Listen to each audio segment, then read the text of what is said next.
आपको सुनाएगा तो शायद ही विश्वास हो पाएगा कि कबीर इज गॉड। अपने आत्मा हमें परमात्मा के पहचानने में बहुत आसानी हो जाएगी कि who is God, Kabir is God. क्योंकि जिसे हम एक जन साधारण मानते थे, जुलाहा मानते थे, एक कवि मानते थे, उसने 600 वर्ष पहले अपनी अमृतवाणी में ये सारी सच्चाई लिखी हुई थी जो वेदों, पुराणों, कुरानों के अंदर आज विद्यमान हमें मिली, गीता जी में मिली। तो हु इज गॉड, जो शास्त्र भी नहीं पढ़ा था और उसने सच्चाई बोल दी, तो ही इज गॉड, वो परमात्मा है। तो पुण्यात्माओं, परमात्मा ये चारों युगों में आते हैं। हमारे सतग्रंथ बताते हैं कि भगवान ऐसी लीला करता है।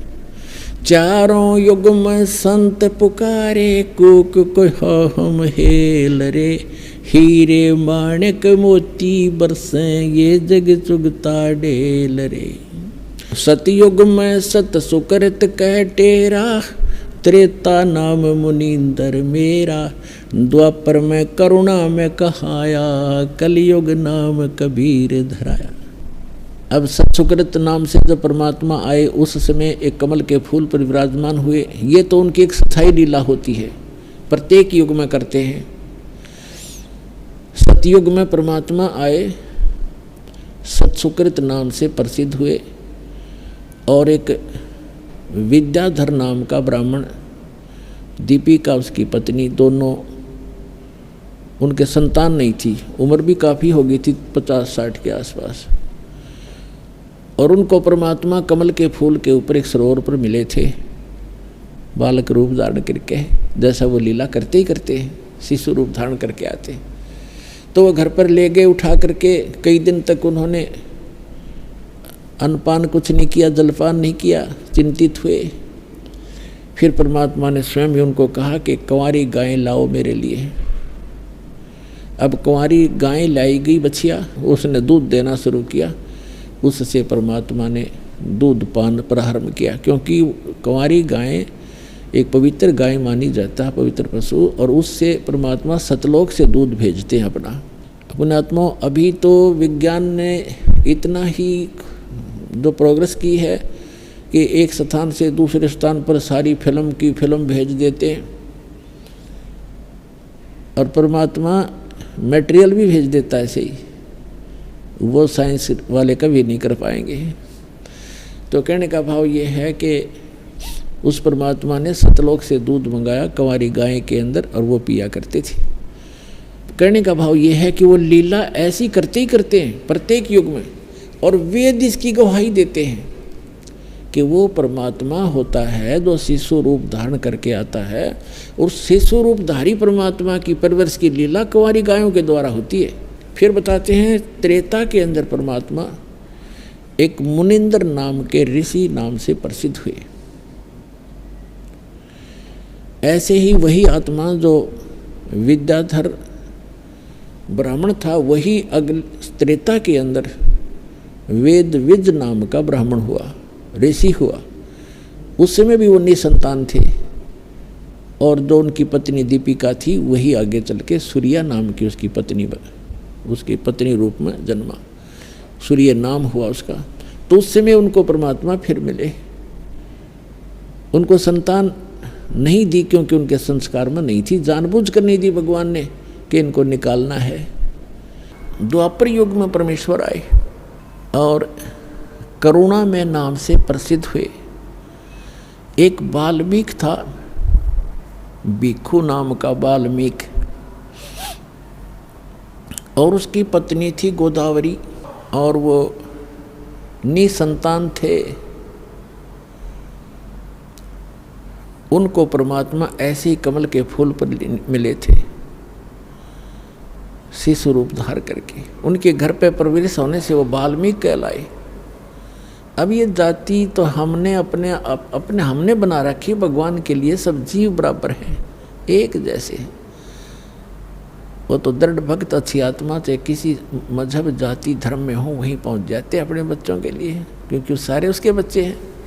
एक ब्राह्मण था गंगेश्वर, और उसका पुत्र था गणेश, और एक सुदर्शन भक्त था वाल्मीकि जाति में।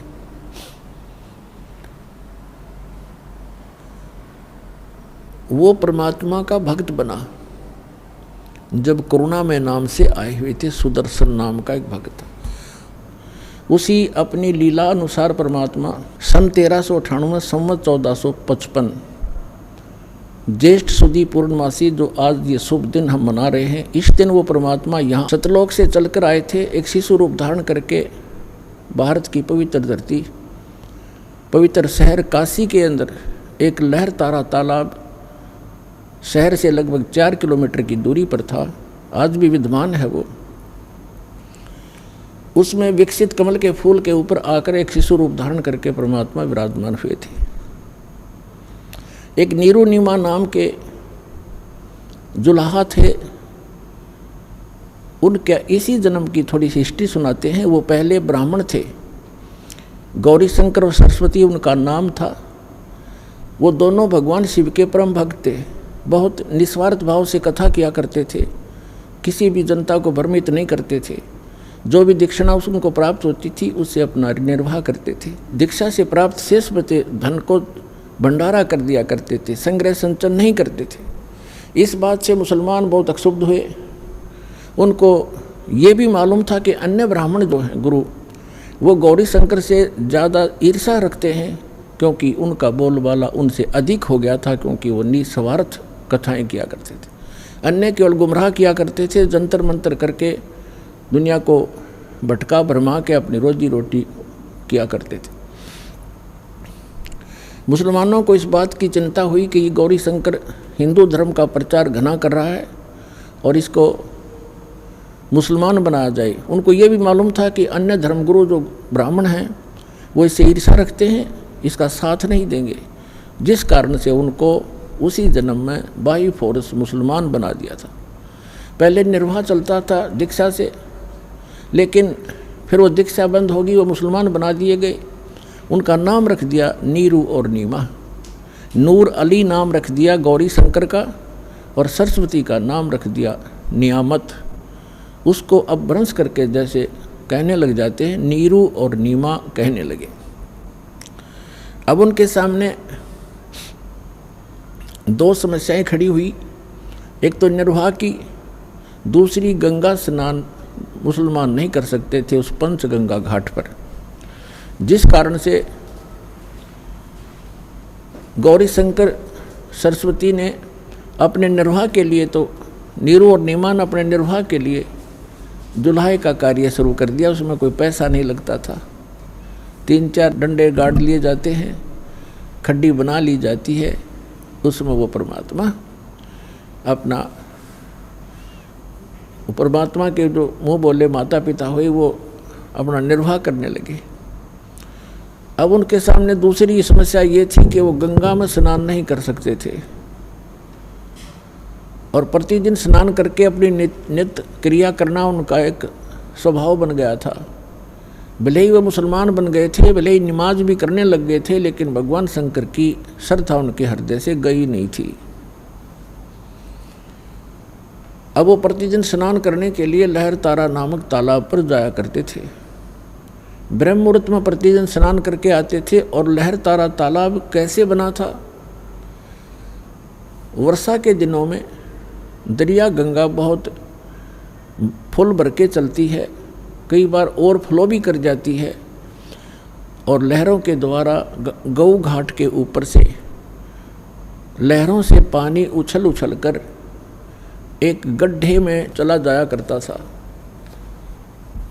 और वो एक बहुत बड़े सरोवर का रूप बना लेता है।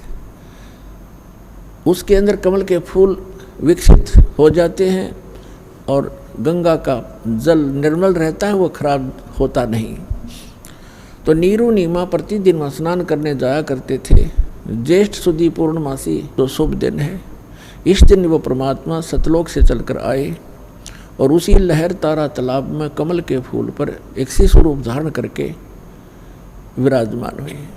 उनके प्रत्यक्ष दृष्टा अष्टानंद नाम के अष्टानंद ऋषि वो भी प्रतिदिन स्नान करने के लिए उस लहर तारा तालाब पर जाया करते थे। वहाँ आसपास बहुत बड़ा घना जंगल था। सुबह सुबह शांत वातावरण में कुछ देर वहाँ बैठकर अपने गुरुदेव द्वारा बताई साधना को किया करते थे।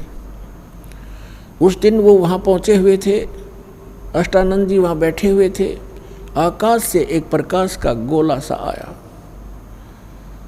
अष्टानंद जी ने देखा कि ये आसमान से इतना तेज प्रकाश कैसे आ रहा है। कुछ ही अक्षण के अंदर वो गोला बहुत निकट आ गया और ऋषि अष्टानंद जी की आंखें उस तेज को सहन नहीं कर सकी, आंखें बंद हो गई।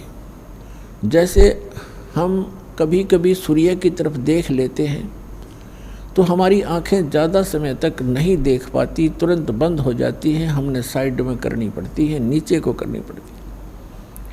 और जब हम आंखें बंद करते हैं या वैसे साइड में दूसरी तरफ कर लेते हैं तो सूर्य का प्रकाश रहित आकार दिखाई देता है, वो गोला सा। इसी प्रकार जब अष्टानंद जी ने उस प्रकाश को देखा, उसकी आंखें नहीं देख पाई, आंखें बंद हो गई, तो क्या देखा कि प्रकाश रहित आकार दिखाई दिया एक शिशु का। कुछ देर के बाद उसने आंखें खोली तो क्या देखा कि वो प्रकाश लहर तारा तालाब के एक कोने में सिमट गया। ये सुबह सुबह की घटना थी, ब्रह्म मुहूर्त था। ब्रह्म मुहूर्त होता है सूर्य उदय होने से लगभग 1.5 घंटा पहले। उस समय अंधेरा अच्छा होता है और उस समय का अंधेरा कुछ ही समय के बाद जल्दी जाता है, रोशनी प्रकाश शीघ्र ही हो जाता है। तो अष्टानंद जी उस समय बैठे थे। फिर उसने देखा, उसने विचार किया अष्टानंद जी ने कि आज मैंने ये क्या दृश्य देखा, ये मेरी कोई आँखों की भ्रांति है या कोई सचमुच कोई ये वस्तु थी। इसके विषय में उसने सोचा कि हो सकता है मेरी कोई भक्ति की उपलब्धि हुई हो। उसके लिए शंका समाधान के लिए वो तो उठकर चल पड़े। स्वामी रामानंद जी के पास गए और उनसे सब आंखों देखा विवरण बताया कि हे स्वामी जी, हे गुरुवर, आज आपके बालक ने ऐसे बहुत तेज प्रकाश देखा, ऊपर से आ रहा था बहुत स्पीड से, जैसे तारा सा टूटा करता है।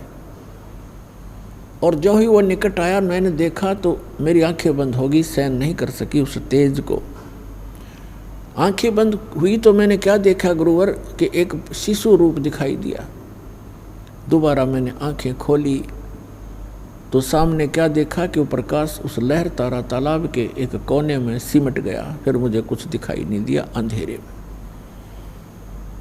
ये मेरी कोई भक्ति की उपलब्धि है या कोई मेरी भ्रमना है, भ्रांति है? इसका समाधान कीजिए। स्वामी रामानंद जी ने कहा कि बेटा, ऐसे जो लक्षण होते हैं वो ऊपर के लोकों से अवतार गण आते हैं और वो यहाँ किसी माँ के गर्भ में प्रवेश करेगा। कोई ऊपर से अच्छी आत्मा देव आए हैं और वो यहाँ किसी माता के बहन के गर्भ में रहेगा और फिर यहाँ आके अपनी जीवन लीला करेगा। अब जैसा भी स्वामी रामानंद जी को ज्ञान था उसने अपने शिष्य का समाधान कर दिया। इनको इतना ही मालूम है कि इनके भगवान श्री राम, श्री कृष्ण और भी जितने ये 9-24 अवतार बताते हैं, ये सभी माँ से ही जन्म ले करके उन्होंने यहाँ लीलाएं की। इनको उस अजन्मा भगवान की जानकारी नहीं है, इसलिए अपने शिष्य का जैसा शंका समाधान वो कर सकते थे कर दिया। अष्टानंद जी संतुष्ट हुए। उधर से क्या था कि नीरू नीमा बहुत वर्षों विवाह को हो चुके थे, उनका संतान नहीं थी। तो काफ़ी वर्ष बीत गए थे, और लगभग 60 वर्ष के आयु होगी थी नीरू और नीमा की, उनका संतान नहीं थी। रास्ते में अकेले आ रहे थे। नीमा फूट फूट कर रो रही थी कि हे भगवान शंकर, हे देव, हे महादेव, मुझ दासी को भी ये खिलौना दे देते, मेरा भी संसार में मुंह ऊपर को करके जीने का साधन बन जाता। अब मेरा जीना दुभर हो गया मालिक, आप क्या नहीं कर सकते, हमारी भूल को माफ़ करो, हम तो मूर्ख हैं, तुच्छ हैं, गलती बनी होगी भगवान। एक लाल दे देते, एक बच्चा दे देते, हमारा भी जीवन सुखी हो जाता। आपस में चर्चा करते करते लहर तारा तालाब पर पहुंच गए। स्नान करने के लिए पहले नीमा चली गई, नीरू बाहर दूर बैठ गया। नीमा स्नान करके बाहर आई उस लहर तारा तालाब के उस घाट से।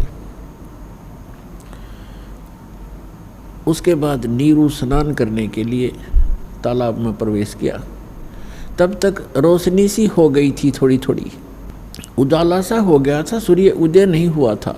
और नीमा फिर स्नान करते समय जो वस्त्र बांध कर अपने लपेट कर नहाई थी शरीर के, उसको धोने के लिए जब पुनः तालाब पर गई, उसने क्या देखा कि कमल के फूल के ऊपर कोई वस्तु हिल रही है, क्योंकि परमात्मा कमल के फूल पर शिशु रूप धारण करके विराजमान थे, सतलोक से आकर विराजमान हुए थे और पैर के एक पैर को हिला रहे थे। वो पैर को हिला रहे थे। नीमा ने देखा कि कोई सर्प ना हो और गौर से देखा तो क्या देखा कि तो बालक है, छोटा सा बच्चा। उसने अपने पति से कहा कि देखियो जी, कमल के फूल पर बालक है, देखियो उस कमल के फूल पर बालक लेटा है। नीरू कहने लगा कि नहा रहा था वो, नहाते नहाते कह रहा कि नीमा तू मेंटल होली, तू बिल्कुल पागल होगी बच्चों के मोह में।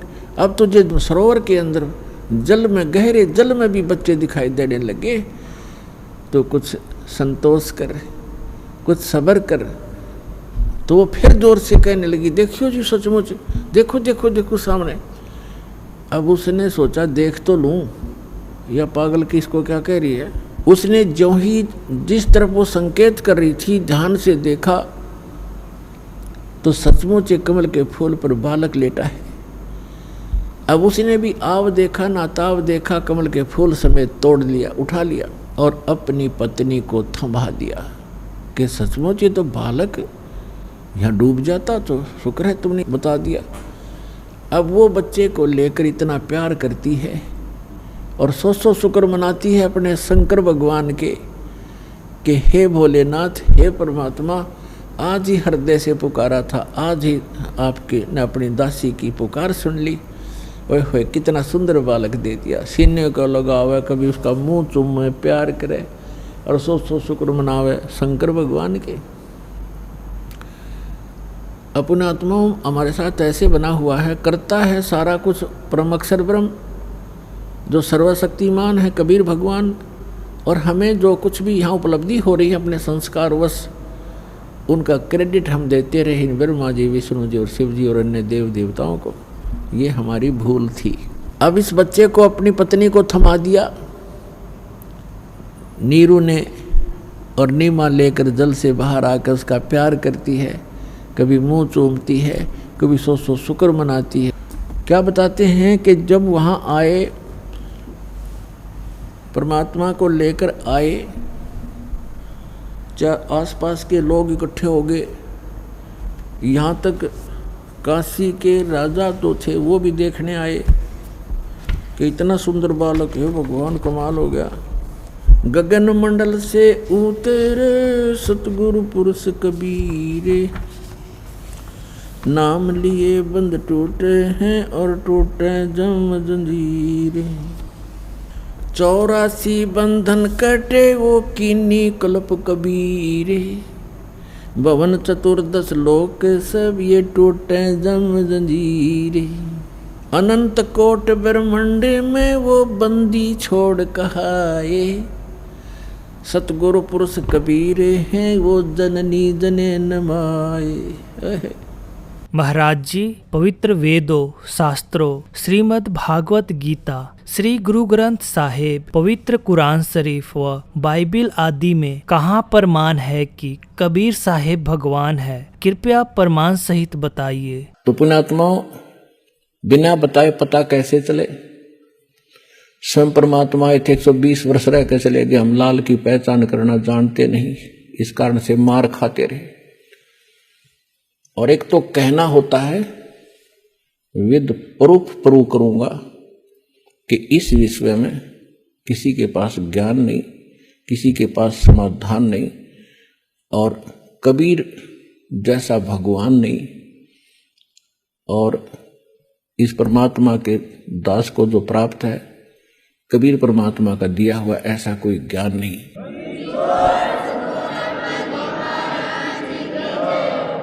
पुण्यात्माओं, भक्ति की जानकारी अभी हमें कह भी पता नहीं था अभी तक,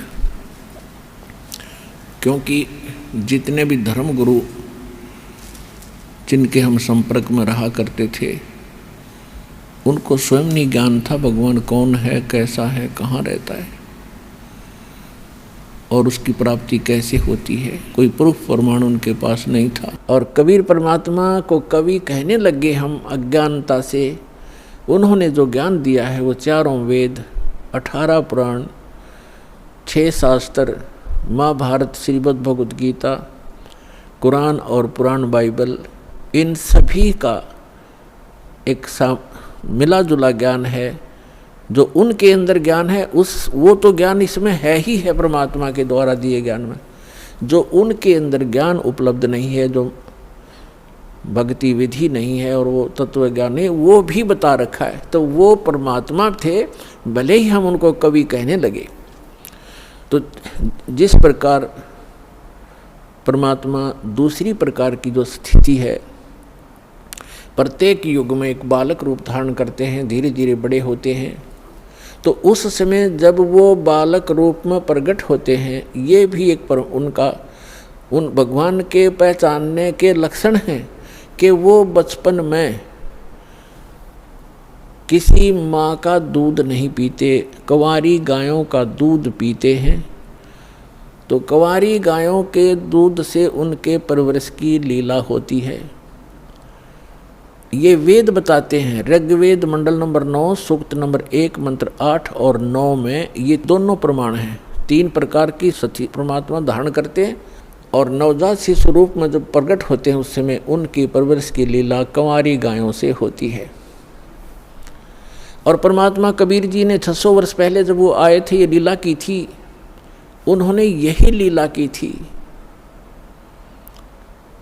25 दिन के हो गए थे, कुछ आहार किया नहीं, माता पिता चिंतित हो गए। तब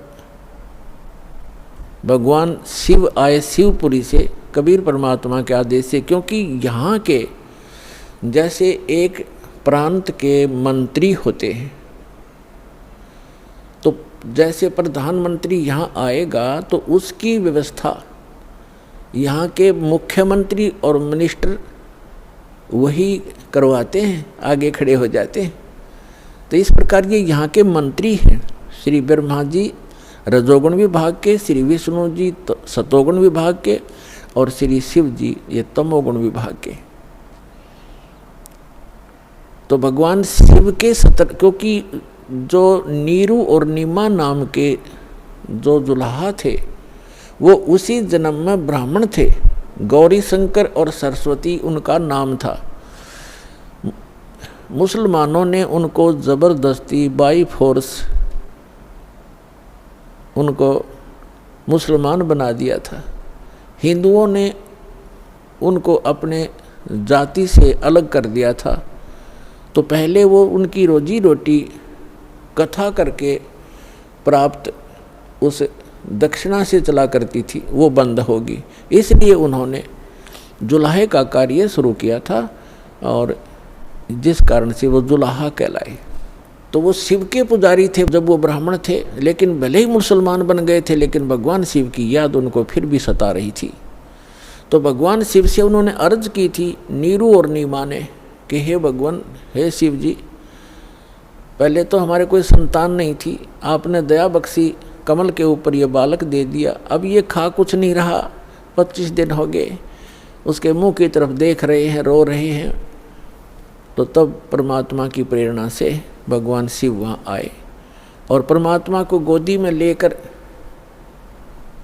कहा कि आपका बच्चा दिखाओ। एक साधु रूप में आए शिव जी और परमात्मा को गोदी में लेकर लिया। तो परमात्मा ने, कबीर परमेश्वर जी ने कहा कि हे महात्मा जी, इनसे कहो एक कंवारी गाय लावें और उसके ऊपर आप अपना आशीर्वाद भरा हाथ रख देना गऊ पर, कंवारी गाय पे वह दूध देवेगी, वो दूध पीऊँगा। ऐसा ही किया गया। तो ये पुण्यात्मा आज से 600 पुरुष पहले घटी घटना है। आज की कोई लोक वेद नहीं, दंत कथा नहीं जो दास आपको सुना रहा है। एक तो आप निश्चिंत हो जाना, ये दास जो वचन कहेगा वो बेप्रमाणित नहीं होंगे, वो प्रमाणित होंगे। और अब आपको वो दिखाते हैं। अब देखिएगा, ये कबीर सागर है। आज से 600 वर्ष पहले आदरणीय धर्मदास साहिब जी, जो परमात्मा की एक प्यारी आत्मा थे, उन्होंने लिखा था जो भी घटना भगवान के साथ घटी थी, जो परमात्मा ने उनको बताई, सृष्टि रचना और कैसे कैसे अपनी लीला परवरिश की सारी बताई, वो उस समय लिखी गई थी 600 वर्ष पहले। और आज हमारे सदग्रंथ कबीर सागर के अंदर आपको प्रमाणित करते हैं। देखिएगा, ये कबीर सागर संपूर्ण 11 भाग, खेमरा श्री कृष्ण दास प्रकाशन मुंबई। ये कबीर पंथियों का ही प्रकाशित है। कबीर पंथी भारत पथिक स्वामी युगलानंद बिहारी द्वारा प्रस्कृत। मुद्रक एवं प्रकाशक हैं खेमराज कृष्णदास, अध्यक्ष श्री वेंकटेश्वर प्रेस, खेमराज श्री कृष्णदास मार्ग मुंबई। थोड़ा मौखिक बताते हैं कि परमात्मा नवजात शिशु रूप धार करके कमल के फूल पर प्रकट हुए थे। नीरू और नीमा ये 2 जुलाहा थे, दंपति थे, पति पत्नी थे। नीरू पति का नाम, नीमा उसकी पत्नी का। तो अब जब बच्चे ने कुछ खाया पिया नहीं कुछ दिन तक, तब रामानंद जी के पास वो नीरू गया, क्योंकि साधु संतों से ही ऐसी कोई दिक्कत होती है, उनसे सलाह लेते हैं। तो स्वामी रामानंद जी एक बड़े महापुरुष, विद्वान पुरुष माने जाते थे, वेदों, गीता और पुराणों के, और बहुत सुप्रसिद्ध महात्मा महर्षि कहलाते थे। पंडित जी थे। पंडित जी उस समय जो ब्राह्मण गुरु होते थे, वो अन्य जाति वालों को शिष्य तो नहीं बनाते थे, लेकिन उनको जंतर मंत्र अवश्य बताते थे। ये कबीर सागर है, इसके 74 पृष्ठ पर ज्ञान सागर, ये ब्रैकेट के अंदर जो पृष्ठ है ये 74 पृष्ठ, और ये ज्ञान सागर नामक एक चैप्टर है। इसमें कहा है कि अब लिखा है, सुन जुल्हा मन भयो आनंदा, जिमी चकोर पाया निश्चंदा। यानी वो जुल्हा परमात्मा को पाकर ऐसे खुश हो गया जैसे चकोर पक्षी चांद को देखकर होता है। ले सुध चले हर्ष मन कीना, अरतासों पुन असबोल ही लीना। सुत काशी को ले चले, लोग देखण तय आव, अन्न पानी भक्सै नहीं, भखै नहीं, अन्न पानी खावे नहीं, जुल्हा शोक मनावे। अब जब परमात्मा को वो नीरू और नीमा लेकर आ गए, दुनिया तो देखने आवे, आसपास के जो लोग थे बहुत सुंदर, ऐसा सुंदर शरीर था परमात्मा का कि कोई बच्चा उन जैसा खूबसूरत नहीं था, जिस कारण से आसपास के नगरी के सभी लोग उसको देखने के लिए आने लगे। और नीरू और नीमा को चिंता बनी हुई थी कि बालक कुछ खा नहीं रहा, ये कुछ दिन का ही मेहमान है, वो इससे दुखी थे। देखिएगा, सुत काशी को ले चले, लोग देखण तय आव, अन्न पानी बख्शै नहीं, जुल्हा शोक मनावे। कुछ खा नहीं रहा इसलिए जुल्हा दुखी हो रहा था। तब जुल्हा मन कीन तिवाना, रामानंद सो कही उत्पाना। स्वामी रामानंद जी के पास जाकर सारा कुछ कहानी बताई। मैं सुत पायो बढ़ा गुणवंता, कारण कौन बखै नहीं संता। कि हे महात्मा जी क्या कारण है, वो कुछ खा नहीं रहा। रामानंद ध्यान तब धारा, जुल्हा सो तब वचन उचारा। ये बात कही दुल्हे को, पूर्व जन्म में ते ब्राह्मण जाति, और हर सेवा की नहीं बलबाती। कुछ तब सेवा हर की चूका, ताते भयो जुल्हा का रूपा। प्रीति प्रभु गह तोर लेनी, ताते उद्धान में सुत तो दीना, कि परमात्मा ने, तो पिछले जन्म में ब्राह्मण था तो कोई भगवान की भक्ति भूल गया, कोई चूक पड़ गई तेरे ते, जिस कारण से तू ब्राह्मण से दुल्हा बन गया, और तेरी उस प्रीति को देखकर भगवान ने आपको जंगल में ये पुत्र दे दिया। ये देखो, प्रीति प्रभु गए तो लीना, ताते उद्धान में तो सुत तो दीना। अब ये नूरी नहीं है, नीरू है, ये मिसप्रिंट है कई जगह। हे प्रभु जस किन्हो तस पायो। अब वो नीरू कहता है जुलाहा कि मैंने जैसा किया था वो तो मुझे मिल गया, और आर्त हो तो दर्शन आया, संकट में मैं तेरे पास आया हूँ। असो कहिए उपाय गुसाई, बालक अक्सुदावंत कुछ खाई। रामानंद अस युक्ति विचारा, तुम सुत कोई ज्ञानी अवतारा। आपका पुत्र कोई विद्वान पुरुष है। बछिया जाही बैल नहीं लागा, सोले ठाड करते यागा। कहते एक बछिया ले आओ जिसको बैल ने टच ना किया हो, यानी कंवारी, अनटच्ड कंवारी। बछिया जाही बैल नहीं लागा, सोले ठाड करते ही आगा। उसके सामने खड़ा कर दो, उस बच्चे के सामने कंवारी गाय ला के। दूध चले ते थन ते, दूध ही देव छिपाई, और अक्सुदावंत होवे ताको देखवाई। फिर उसको पिला देना। जुल्हा एक बछिया ले आवा, और चलो दूत कोई मरम न पावा। चलो दूत जुल्हा हरसाना, राख छिपाई काहो नहीं जाना। अब यहाँ दूत शब्द है, ये लेखकों ने क्योंकि कुछ इसमें गड़बड़ कर दिया बाद में, जैसे ये कबीर पंथियों ने थोड़ी बहुत इसमें अपनी बुद्धि से दोबारा प्रिंट कराते समय कुछ परिवर्तन करने की चेष्टा की है। अब वो दूत कौन था? गरीबदास साहिब जी गांव छुड़ाने जिला झज्जर वाले को वही परमेश्वर पुनः आकर के मिले। पर जैसे दास बता रहा है कि 3 प्रकार की स्थिति से वो परमात्मा हमारी सबकी संभाल करता अपने बच्चों की। और वही ऋग्वेद मंडल नंबर 9 सूक्त 1 मंत्र 8 में प्रमाणित है कि वो परमात्मा 3 प्रकार से के शरीर धारण करता है हम सबका धारण पोषण करने के लिए, हमें संभालने के लिए। तो दूसरी प्रकार की स्थिति दास आपको क्लियर कर रहा है कि एक बालक रूप धारण करके आता है।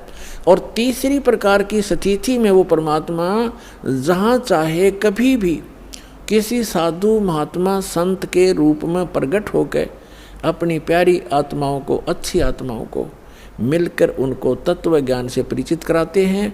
और अपने आप भगवान को भगवान सिद्ध कराने के लिए, क्योंकि काल ने ज्ञान मिथ्या कर दिया होता है, अध्यात्म ज्ञान को नष्ट कर दिया होता है, इसलिए अपने साक्षी तैयार करता है, उन महापुरुषों को सतलोक ले जाता है, वापस छोड़ता है। तो वो तीसरी प्रकार की स्थिति में वो परमात्मा आते हैं और उन प्यारी आत्माओं को मिलते हैं। किन किन को मिले इस कलयुग में दास के जो नॉलेज में हैं? आदरणीय धर्मदास साहिब जी को, आदरणीय मुल्कदास साहिब जी को, आदरणीय दादू साहिब जी को, आदरणीय नानक साहिब जी को, जो सिख धर्म के प्रवर्तक हैं, उनको जो परमात्मा आकर मिले हैं, जो सतपुरुष आकर मिले हैं सतलोक से, जहाँ वो रहते हैं वहाँ से चल कर आते हैं, सीधे साधु रूप धारण कर लेते हैं, जिंदा महात्मा का रूप बना लेते हैं। आदरणीय गरीबदास साहिब जी को गांव छुड़ाने जिला झज्जर हरियाणा वाले को, आदरणीय गीसा दास साहिब जी गांव खेखड़ा जिला मेरठ उत्तर प्रदेश वाले को, इन महापुरुषों में से परमात्मा ने आदरणीय गरीबदास साहिब जी को पुनः वो कंप्लीट स्पिरिचुअल नॉलेज दिया है। किस लिए? कि काल ने कहा था कि जब तक कलयुग निकट आवेगा आपका समय 5500 वर्ष, तब तक मैं सभी आपके नाम से 12 तो कबीर पंथ चलाऊंगा और अनेक पंथ चलाऊंगा जो आपके ज्ञान को मिथ्या कर देंगे। इसलिए परमात्मा ने आदरणीय गरीबदास साहिब जी को सचखंड ले जाकर अपने से परिचित कराकर और कंप्लीट स्पिरिचुअल नॉलेज, संपूर्ण अध्यात्म ज्ञान उनके अंदर फीड कर दिया। उस पुण्यात्मा ने गरीबदास साहिब जी ने अपने मुख कमल से बोल बोल के वो लिखवाया। उसमें लिखा है कि शिव उतरे शिवपुरी से अवगत बदन विनोद, और मैक के कमल और लिया ईस को गोद। अन ब्यावर को दूहत है, कंवारी को दूहत है, दूध दिया तत्काल। और पीवे कबीर ब्रह्म गति, ता शिव भय दयाल। यानी शिव जी आए थे शिवलोक से एक साधु रूप बना के, और तब उन्होंने उस कंवारी गाय की कमर पर हाथ रखा था। परमेश्वर के आदेशानुसार नवजात शिशु रूप में परमात्मा उनके गोदी में थे, और तब वो दूध निकलना शुरू हुआ था कंवारी गाय के उसके थनों से। एक कोरा बर्तन लाया गया था कुम्हार के तय साफ, उसमें वो दूध आया था। वो सतलोक से आता है कंवारी गायों में दूध परमात्मा का, उसके अपने निज लोक से आता है। कहता है इस नकली लोक से क्या खाऊं मैं, ये आप पे भिखारी बने फिरें। तो सतलोक से आता था उस परम पिता का दूध, कुंवारी गायों के माध्यम से। वो पवित्र पशु है गौ, जो सब पशुओं में पवित्र है। तो वो दूध परमात्मा पिया करते थे। तो वो दूध आया, फिर वो दूध चला गया, यानी वो महात्मा चले गए परमात्मा के रूप। परमात्मा जो 3 लोक के भगवान और एक साधु संत रूप में आए थे, वो चले गए। तो ये बाकी वर्णन वो है, ये मिसगाइडेड पता नहीं। तो यहाँ पर इन्होंने रामानंद जी से जोड़ दिया। साधु संतों के पास अवश्य जाते हैं महापुरुष, दुखी व्यक्ति जाते महापुरुषों के पास। उन्होंने जो जंतर मंत्र बताया वो बताया कि तेरा पुत्र जो है ये आम व्यक्ति, आम बच्चा नहीं है, ये कोई महाविद्वान पुरुष है। और जो भी जैसा बाकी वास्तविकता जो दास आपको बता रहा है ये सत्य है। फिर भी हमने इस पॉइंट को समझना है कि जो वेद बताते हैं, जो वेद बताते हैं वो लीला की किसने है।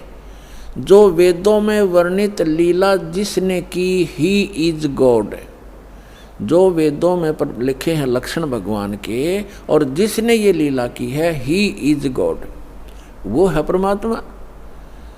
तो ये लीला किसने की, अब तो आपको दिखा रहे हैं कबीर सागर से, और फिर आपको दिखाएंगे वेदों से। वेदों में यही लिखा है, तो आसानी से समझ में आ जाएगा, पहचान लेंगे हम अपने परम पिता को। अब इसमें ये सिद्ध हो गया कि कबीर परमात्मा जब बालक रूप में आए, उनके शिशु रूप में प्रगट परमात्मा की परवरिश की लीला कंवारी गायों से हुई। ये तो प्रमाण होया कबीर सागर में, ये कोई आज का लिखा हुआ नहीं है। 600 वर्ष पहले जो परमात्मा आए थे उसी समय आदरणीय धर्मदास साहिब जी का लिखा हुआ है, और कबीर पंथियों के द्वारा सुरक्षित है। अब हम आपको दिखाते हैं वेद क्या बताते हैं परमात्मा के विषय में, वो कैसी लीला करता है। तो जो नारायण है वो परमात्मा है, वास्तव में कबीर साहब है जो ऐसी लीला करता है। अब वेदों में दिखाते हैं आपको कि जब वो परमात्मा आता है शिशु रूप धारण करके, उस समय उनके परवरिश की लीला कंवारी गायों के द्वारा होती है। ये देखो, अब हम वेद पढ़ रहे हैं, आपको दिखा रहे हैं। ये वेद हैं, अभी आपको दिखाया था, अब फिर पुनः दिखाते हैं। ये कहाँ से प्रकाशित है? सर्वदेशी कार्य प्रतिनिधि सभा, महर्षि दान भवन, रामलीला मैदान, नई दिल्ली से। और ये इसके अनुवादक और ये मुद्रक Prince Offset Printers 1510 Pataudi house, Daraganj, New Delhi से। और अब हम आपको ऋग्वेद मंडल नंबर 9 का और सूक्त नंबर 1 दिखाते हैं। ये देखिएगा, ऋग्वेद भाष्यम अथ नवम मंडल, 9वां मंडल प्रारंभ होता है। इसका ये प्रथम मंत्र है।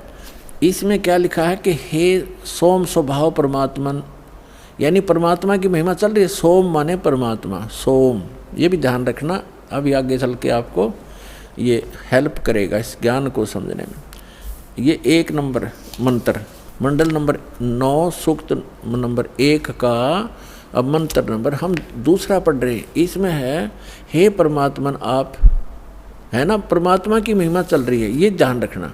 अब तीसरे मंत्र में हे परमात्मन, चौथे मंत्र में हे परमात्मन आप, है ना, महिमा भगवान की। और 5वें मंत्र में हे परमात्मन आप, यानी परमात्मा की महिमा चल रही है। अब छठे मंत्र में मंडल नंबर 9 सूक्त 1 मंत्र 6, हे परमात्मन, है परमात्मा की महिमा। और अब यहाँ 7वें और 8वें में इनका याद आ गया महर्षि के चेलियाँ के कि अब यदि हम यहाँ परमात्मा लिख देंगे, आगे परमात्मा को की महिमा है कि वो बालक रूप धारण करके आता है, 3 प्रकार के शरीर धारण करता है, तो जनता के समझ में ना आ जावे कि भगवान नर आकार है। तो यहाँ इन्होंने परमात्मा ना लिख के पुरुष लिख दिया। ये देखिएगा, ऋग्वेद मंडल नंबर 9 सूक्त 1 और मंत्र नंबर 7, इसमें 6 तक तो उस हे परमात्मा लिखते आ रहे हैं, 6 तक तो। अब 7वें में इनकी बुद्धि फिर थोड़ी सी उकस गई, यहाँ लिख दिया तम उस पुरुष को, उस पुरुष लिख दिया, भगवान नहीं लिखा। अच्छा, यहाँ तीसरा फिर उस पुरुष को। अब ये पुरुष और कंसेप्ट क्लियर करना पड़ेगा, पुरुष माने परमात्मा होता है। अब हम आगे ऋग्वेद मंडल नंबर 9 सूक्त 1 का, सूक्त 1 और मंत्र नंबर ये 6 तक तो ये परमात्मा लिखते आगे, और 7 में इन्होंने पुरुष लिखना कर दिया। उस पुरुष को, उस परमात्मा को लिखना था। यहाँ देखो, तब माने उस परमात्मा, उस पुरुष को लिख दिया। कोई बात है यार, यहाँ गड़बड़ कर दी। अब पुरुष माने परमात्मा, आपको पूर्ण परमात्मा, तो हम इसको पूर्ण परमात्मा बोलेंगे।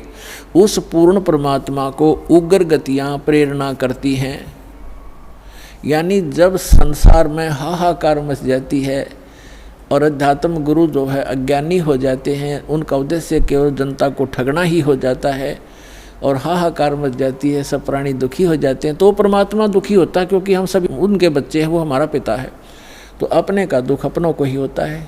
तो फिर वो परमात्मा उन उग्र गतियों से प्रेरित होकर 600 वर्ष पहले परमात्मा आए थे, ऐसा ज्ञान बता गए थे, एकदम शांति हो गई थी समाज में जो अभी तक चल रही थी। कोई लोटा खसोटी नहीं थी, प्यार से रहते थे, कोई किसी की आत्मा दुखाते समय डरता था भगवान से। अब आग लगी है, सब पूरे विश्व में माया माया दिखाई देती है, ना कोई लाज रही, ना कोई शर्म रहा, ना भगवान का डर रहा। तो अब पुनः स्थापना करने के लिए उस शांति की और भक्ति की परमात्मा ने पहले से ही वचन बोल रखा था कि जब कलयुग 5500 वर्ष बीत जाएगा, तब मैं अपना दास भेजूंगा, उसको पूर्ण ज्ञान दूंगा। वैसे तो भगवान ने कहा था मैं स्वयं आऊँगा 12वें पंथ में, गरीब दास वाले पंथ में। परमात्मा नहीं आए तो दास को भेज दिया, वो कंप्लीट स्पिरिचुअल नॉलेज और पूरी पावर दे के, उस परमात्मा ने अपनी पावर दे के। तो अब पुनः स्थापना होगी शांति की। तो अब यहाँ क्या बताते हैं कि उस परमात्मा को यहाँ की उग्र गतियाँ यानी खतरनाक स्थिति प्रेरणा करती हैं, तब वो परमात्मा एक सुभर शरीर, सुंदर शरीर धारण करके यहाँ प्रकट होता है। जैसे 600 वर्ष पहले आए थे, उस समय भी पूरे जो है अध्यात्म मार्ग में लूटे खसोट चल रही थी, ऊत भूत की पूजा होती थी, यही दरे ढके पर ला रखा था सबको। तो परमात्मा ने आके पुनः स्थापना की थी, और 64 लाख शेष हो गए थे उस दानक के, जिसको धानक कहते थे, दुल्हा कहते थे। यदि वो परमात्मा ना होते, आज से 600 वर्ष पहले भारत वर्ष के अंदर 64 लाख से सोना कोई बालकों का खेल नहीं है। और सबको परमात्मा ने भक्ति से चार्ज किया, उनको सुख दिया, उनके आने वाले बच्चे उनके घर में जन्म लिया, वो अच्छी आत्माएं हुई। तो अभी तक चल रहा था, हमारे समाज में शांति बनी हुई थी। अब ये 50 वर्ष से उरे बिजली गिरती जा रही है, और अब तो पूछो ही मत। हे भगवान, जहाँ देखे माया माया दिखाई देती है, कोई शराब पी रहा है, कोई मांस खा रहा है, सरेआम हो गया। और कैसा हाहाकार, कोई सुल्फा पी रहा है, कोई बीड़ी पी रहा है, पूरा मानव दूषित और वातावरण दूषित हो गया। तो अब इस भक्ति से पुनः स्थापना होगी भक्ति की, और विश्व में शांति की, परमात्मा का वचन है, ये तो होगा ही होगा। तो अब देखो क्या लिखा है, वेद क्या बता रहे हैं परमात्मा के विषय में, देखिएगा। हम ऋग्वेद मंडल नंबर 9 सूक्त 1 मंत्र नंबर अब 8 पढ़ेंगे। उस पुरुष माने परमात्मा को उग्र गतियाँ यानी भयंकर स्थिति प्रेरणा करती हैं, और भासमान शरीर को यानी सुंदर शरीर को वह पुरुष, वह परमात्मा प्राप्त होता है। और किस प्रकार होता है, अब यहाँ लिखा है कि जिसमें उस शरीर वो परमात्मा 3 प्रकार से दूसरों का वारण यानी कल्याण करने के लिए मधुमेह शरीर मिलता है, उस परमात्मा को वो परमात्मा ये समझो 3 प्रकार दूसरों का पालन करने के लिए, धारण पोषण करने के लिए, कल्याण करने के लिए 3 प्रकार क्या शरीर धारण करते हैं, 3 प्रकार से। अब जो एक प्रकार का तो आपको बता दिया कि परमात्मा ऊपर रहते हैं, वहाँ उनके शरीर की शोभा मनुष्य सदृश है, राजा के समान दिखाई देते हैं, सिर पे मुकुट है, छत्र है और तख्त पर बैठे हैं सिंहासन पर, और उनके एक रोमकूप में करोड़ सूर्य करोड़ चंद्रमा मिला दे ऐसी रोशनी है उस परमात्मा के एक रोमकूप की। बाकी शरीर की कितनी होगी अंदाज़ा लगाया जा सकता है। और फिर वो परमात्मा दूसरी स्थिति में जब आता है, एक नवजात शिशु का रूप धारण करता है, तो दूसरी स्थिति बताई जा रही है। देखिएगा ऋग्वेद मंडल नंबर 9 सूक्त 1 मंत्र, अब 9 पढ़ेंगे हम, ये 9वां है। इसमें लिखा है कि अभी इमम अधन्या उत्सनंती धेनव, धेनो माने गाय, शिशु माने बालक रूपधारी, सोम माने परमात्मा, इंद्राय पातवे। इसका अर्थ है इमम माने उस, सोम माने परमात्मा, पुरुष माने परमात्मा को, पुरुष माने परमात्मा, क्योंकि इन्होंने यहाँ सोम माने परमात्मा होता है। ये देखिए शुरू में इसी सूक्त के प्रथम मंत्र में सोम शब्द है। ऋग्वेद मंडल नंबर 9 सूक्त 1 मंत्र 1 में, इस 1 में ये सोम शब्द है। सोम, सोम माने परमात्मन। तो यहाँ अब हम यहाँ भी सोम लेंगे। अब ऋग्वेद मंडल नंबर 9 सूक्त 1 मंत्र 9 में सोम शब्द है। सोम, उस परमात्मन को, उस परमात्मन को, उस पर पुरुष को, परमात्मा को जो शिशु रूप धारण करके आता है कुमार अवस्था में यानी बाल्य अवस्था में। अभी अधन्या, अधन्या माने अहिंसन, ये लिख दिया इन्होंने। अध्य माने अभी माने पूर्ण रूप से, सब प्रकार से। अधन्या माने बिना धनाई, धेनो माने गौवे।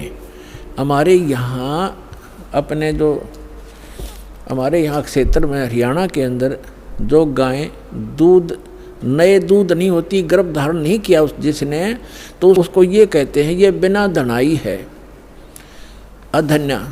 क्योंकि ये कुछ शब्द हमारी लैंग्वेज में संस्कृत के, कुछ पंजाबी के, कुछ वैसे अन्य भाषाओं का भी समावेश है। जैसे अब इंग्लिश वर्ड भी गढ़े हो गए शब्द हमारी भाषा में, ऐसे पहले से हमारे कुछ शब्द मिले हुए हैं भाषा में। तो हम अधन्या माने बिना धनाई, अभी अधन्या पूर्ण रूप से यानी कंवारी, धेनो माने गौवे। उस परमात्मा की जो शिशु रूप धारण करके जब आता है, उनके परवरिश की लीला कंवारी गायों के द्वारा होती है, ये वेद बताते हैं। और वो किस परमात्मा की हुई है? श्री कृष्ण की का इतिहास आपके पास जीवनी है, श्री रामचंद्र की जीवनी आपके पास है, जिनको आप भगवान माना करते थे, या ब्रह्मा विष्णु महेश की दिखा दो इतिहास, उन्होंने ऐसे कंवारी गाय का दूध पिया हो। तो who is God? Kabir is God. और कौन कबीर? जो काशी में आए थे, धानक जुलाहा। अब देखो हम ये पढ़ रहे हैं ऋग्वेद मंडल नंबर 9 सूक्त 1 मंत्र 9 में, उस परमेश्वर को जो शिशु रूप धारण करके आता है, अभी अधन्या, इसको हम पढ़ेंगे कंवारी, अभी अधन्या कंवारी, धेनो माने गौवे, गायें तृप्त करती हैं, उसका पालन करती हैं। पालन की लीला कंवारी गायों के द्वारा होती है। और ये किस परमात्मा की हुई? कबीर गौड की। आपको कबीर सागर से प्रमाणित कर दिया था। ऋग्वेद मंडल नंबर 9 सूक्त 86 और मंत्र नंबर 26 पढ़ेंगे। इसमें लिखा है कि यज्ञ करने वाले यजमानों के लिए परमात्मा, यज्ञ माने धार्मिक अनुष्ठान, करने वाले यजमान माने भक्त, साधना करने वाले साधकों के लिए परमात्मा सब रास्तों को सुगम करता हुआ उनके विघ्नों यानी संकटों को मर्दन करता है, नष्ट करता है, उनको पवित्र करता हुआ और अपने रूप को सरल करता हुआ। क्योंकि सतलोक में परमात्मा का रूप आपको बताया दास ने कि बहुत तेजो में है, अगर वो एज इट इज आ जावे यहाँ पर उसी शरीर तेजो युक्त शरीर से, जिसके एक रोमकूप में करोड़ सूर्य करोड़ चंद्रमा मिला दे, इतनी रोशनी तो हमारी चरम दृष्टि नहीं दे सकती। हम तो एक सूर्य को नहीं देख सकते, और वो तो करोड़ों सूर्य एक रोमकूप में इतना प्रकाश इतनी चंद्रमा मिला दे। तो इसलिए परमात्मा हल्का अपने रूप को सरल करके आते हैं। जैसे एक कक्ष में कमरे में 1000 वाट का ट्यूब है, 500 की है, 100 की है और एक 0 की भी है, अब या 10 वाट की है, तो उस सब बंद करके एक 10 वाट की चालू कर दी या 5 वाट की, तो जितना आवश्यक प्रकाश उससे है वो हो गया, बाकी वो है विद्यमान लेकिन वो प्रकाश ऑफ कर लिया। ऐसे वो परमात्मा का जो शरीर है इतना नूरी है, उसको कम करने के लिए वो अपने उस ऐसे स्विच ऑफ करके ओनली सिंपल सा प्रकाश युक्त शरीर यहाँ रख लेते। तो उसका प्रमाण यहाँ देखिएगा, ये पढ़ रहे हैं ऋग्वेद मंडल नंबर 9 सूक्त 86 मंत्र 26 पढ़ रहे हैं, 86 का 26। अपने रूप को सरल करता हुआ, अपने रूप को शरीर, अपने रूप को सकल को सरल करता हुआ वह कांति में परमात्मा। ये देखो इन्होंने यहाँ गड़बड़ी कर दी। इस ये देखो ये है कबीर, हम कबीर बोले हैं, बै बोला हम कबीर, वेदों को वेद बोलते हैं, तो यहाँ कबीर हम इसको यूँ कबीर लिखा कबीर। इस रै को इन्होंने संधि छेद करके अपसर्ग लगा दिया, अपसर्ग लगा के इसका अर्थ कर दिया, कवि का अर्थ कर दिया सर्वज्ञ। कवि कोई सर्वज्ञ नहीं होता, ना आज तक होया है, परमात्मा ही सर्वज्ञ होता। यहाँ अर्थ नहीं करना चाहिए था, अर्थ करके अनर्थ किया इन्होंने। यदि कहीं किसी काव्यकार की महिमा वर्णित हो और वहाँ कवि शब्द हो तो वहाँ अर्थ किया जा सकता, काव्यकार कर दे, सर्वज्ञ वहाँ भी नहीं किया जा सकता। तो यहाँ कबीर देव लिखना था। जैसे ये यजुर्वेद है, आपको प्रमाण दिखाते हैं। जैसे ये एक पुस्तक है यजुर्वेद, इस पर ऊपर रे लगा हुआ है, अब इसी में प्रमाण दिखाते हैं आपको। ये देखिएगा, ये यजुर्वेद है, ये महर्षि दानंद द्वारा ही इसका अनुवाद है। ये प्रकाशक सार्वदेशी कार्य प्रतिनिधि सभा 2/5 महर्षि दानंद मैदान नई दिल्ली से, और ये महर्षि दानंद द्वारा इसका अनुवाद है और ये यहाँ से छपा है। इसके हम आपको ले चलते हैं 36वें अध्याय के, यह 60-30 अध्याय यानी 36वां अध्याय 36, 60-30, 36, 36, 36, और यहाँ आगे हम ये यजुर्वेद है और यहाँ देखिएगा इसका प्रथम मंत्र है। इसमें लिखा है कि रचम वाचम प्रपदे मनो यजु प्रपदे, ये यजु शब्द है, इसका 2 अपसर्ग लगा रखे। अब इसका अनुवाद महर्षि दानंद जी ने यहाँ कर रखा है, देखिएगा इसमें यजु, ये यजु शब्द है, इसका अर्थ यजुर्वेद लिख दिया, बिल्कुल सही। अगर इसका अर्थ कर देता तो ये महिमा यजुर्वेद की थी, और यहाँ यजुर्वेद लिखना पड़ा, ये रे ला के हमको यजुर्वेद बोलना, यजुर्वेद, तो यहाँ रे इसने यजुर्वेद लिखा, बिल्कुल सही लिखा। अगर यहाँ अर्थ कर देते तो महिमा यजुर्वेद की थी, तो कैसे समझते कि किसकी महिमा है, ये अनर्थ हो जाता। इसी प्रकार यहाँ इन अनुवादकर्ताओं ने कबीर का अर्थ लिखना था कबीर देव, यहाँ कवि का अर्थ जैसे अपसर्ग भी लगे हैं तो इसको लिखना था कबीर देव है उस परमात्मा का, वो कबीर देव माने साहब परमात्मा, कबीर हम कबीर बोल रहे हैं, कबीर देव लिख देती है, देव माने परमेश्वर और कबीर माने कबीर। हम कबीर साहब कहने लगे अपनी लोकल भाषा में, हम वह को वह बोलते हैं, और कबीर कबीर, कबीर देव, कबीर साहब, कबीर भगवान, कबीर अल्लाह, अल्लाहू अकबर। वेदों में उसको कबीर देव, अपनी मातृभाषा में वैसे लोकल लैंग्वेज में कबीर साहब, और कुरान शरीफ के अंदर उसको अल्लाहू अकबर यानी अल्लाह कबीर कहा है। ये है वही जो काशी में धानक रूप में रहा था। ये उन महापुरुषों ने प्रमाणित भी कर दिया कि हम सुल्तानी नानक तारे दादों को उपदेश दिया, जात जुलाहा भेद नहीं पाया, काशी माए कबीर हुआ, अनंत कोट ब्रह्मांड का एक रति निभार, और सतगुरु पुरुष कबीर हैं ये कुल के सिरजनहार। अब आगे हम फिर से ऋग्वेद ले लिया, यजुर्वेद रख दिया। क्योंकि अब हम इसको प्रमाणित कर रहे थे। ऋग्वेद मंडल नंबर 9 सूक्त 86 के मंत्र 26 को हम पढ़ रहे हैं। यहाँ आगे थे कि यज्ञ करने वाले यजमानों के लिए परमात्मा, यज्ञ माने धार्मिक अनुष्ठान, यानी साधना करने वाले साधकों के लिए परमात्मा सीधा सार्थ बन जाता है। सब रास्तों को सुगम करता हुआ, यानी उनके विघ्नों को, संकटों को मर्दन करता है, उनको पवित्र करता हुआ और अपने रूप को सरल करता हुआ, वह कांति में परमात्मा कबीर देव लिखना था यहाँ पर, कबीर देव विद्युत के समान क्रीड़ा करता हुआ, जैसे बिजली आती है बड़े स्पीड से, वर्णीय पुरुष को प्राप्त होता है। वर्णीय माने अच्छी आत्मा को मिलता है। यहाँ देखो 27 में क्या कहा, वो कहाँ रहता है वो परमात्मा? जो परमात्मा ध्युलोक के यानी तेजो में लोक के तीसरे पृष्ठ पर रहता है, तीसरे पृष्ठ पर विराजमान है। ठीक है, अब यहाँ दो कंसेप्ट तो कति क्लियर हो गए।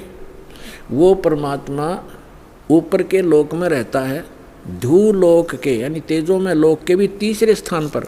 वहाँ 3 पार्ट है सतलोक के, ऊपर के जितने लोक हैं उनको 3 विभागों में बांटा हुआ है।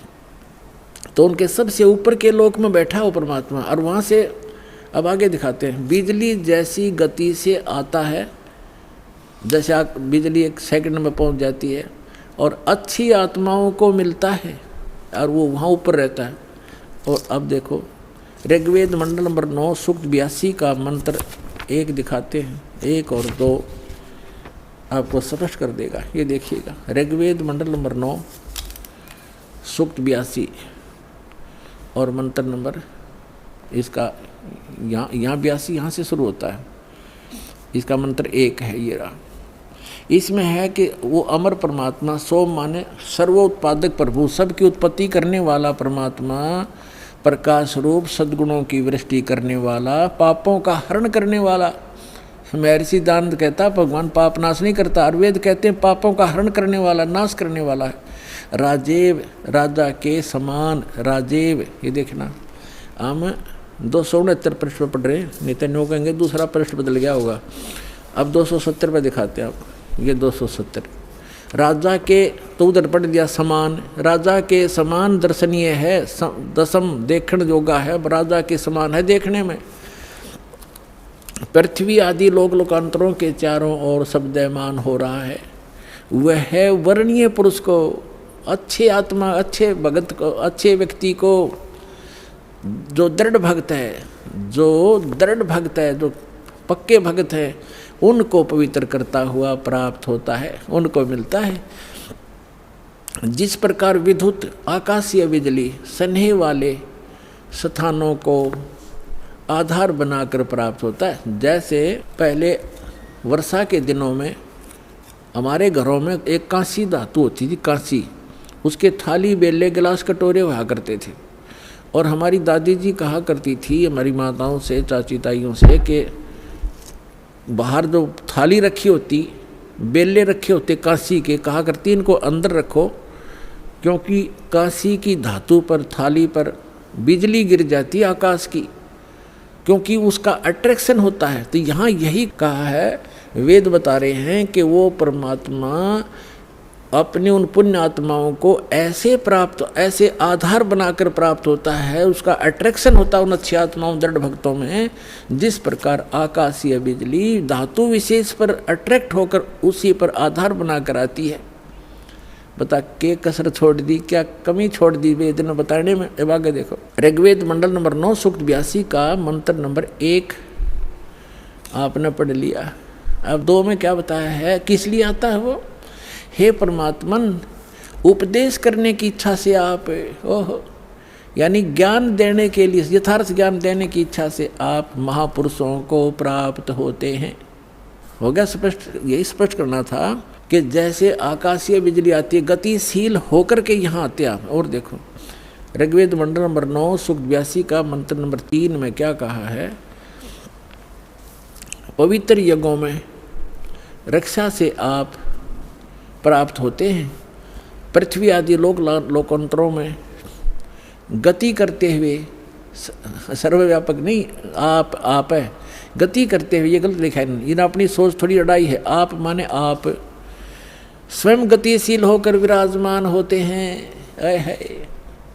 आप स्वयं गतिशील होकर वहाँ से चल कर आते हो, ऊपर भूलोक के तीसरे पृष्ठ में रहते हैं, वहाँ से गतिशील होकर के आप हमारे यहाँ पर आते हो, अच्छी आत्माओं को मिलते हो। अब और ऋग्वेद मंडल नंबर 9 और सूक्त नंबर 54 का मंत्र नंबर 3 दिखाते हैं, देखिएगा। ऋग्वेद मंडल नंबर 9 सूक्त चम्मन का और मंत्र नंबर 3, इसमें लिखा है कि सूर्य के समान जगत प्रेरक वह यह परमात्मा सोम स्वभाव वाला और जगत प्रकाशक है, और सब लोकों को पवित्र करता हुआ भुवनो ऊपरी तिष्ठति, भुवनो ऊपरी तिष्ठति, संपूर्ण ब्रह्मांडों के ऊर्ध्व भाग, ऊपर के भाग में भी नहीं, वहाँ वर्तमान है, वहाँ रहता है। भी तो इसका आता ही नहीं, वहाँ रहता है अपने आत्माओं। ऋग्वेद मंडल नंबर 9 सूक्त 20 और मंत्र नंबर 1 में क्या बताया है? ऋग्वेद मंडल नंबर 9 सूक्त 20 मंत्र 1 में, यो 20 मंत्र 1 में वह परमात्मा, यहाँ लिखना कबीर देव, ये कवि नहीं, ये कबीर देव, ये ऊपर लिखा कबीर देव, इस रे को इन्होंने यहाँ कबीर लिखना था, कबीर देव, वो कबीर परमेश्वर मेधावी, यहाँ लिखना था कबीर परमेश्वर है, वह परमात्मा कबीर देव है। कबीर परमात्मा वह कबीर देव है जो सबका रक्षक है, विद्वानों की तृप्ति के लिए ज्ञान को देता है।